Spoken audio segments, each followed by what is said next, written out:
Now, when doing native plant installs in gardens and yards, especially when they're not your own, and especially when you might not have 100% permission, it's very important to remember one word: hardscaping. Now, not everybody sees the benefits of native plants so readily, and that's okay. They don't need to, okay? We'll convince them eventually, but in the meantime, we just need to make sure that they can't come in and destroy it, as they sometimes do. And you can't be mad at them. They don't know any better. Maybe they're not that smart, maybe they're indoctrinated, whatever, but that's where this comes in. This little gimmick is called brick in a bush.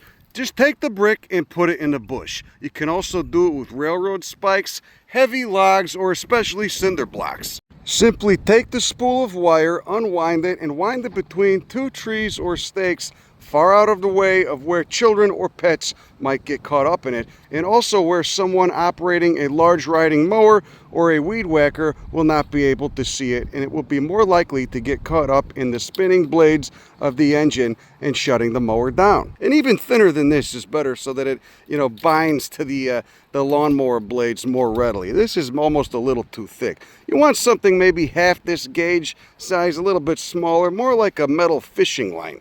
Railroad spikes are also easy to procure on the sides of most train tracks, especially where there may be a yard. Simply stick into the ground closer to the stem of whatever you might plant, so that they're less easy to be seen by anyone who might be operating a piece of machinery that's called in to come destroy your garden.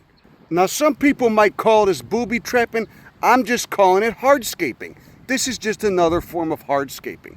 Another form of hardscaping that's very important for creating habitat is laying the logs down, so you get cool things like these little rhinoceros beetles. Here's a log of hackberry I put down about 3 months ago, and as you can see, a huge rhinoceros beetle larva is down there, presumably munching on bits of this dead log. They're very important in terms of biomass turnover for the ecosystem, and the fucking beetles just look cool, let's be honest.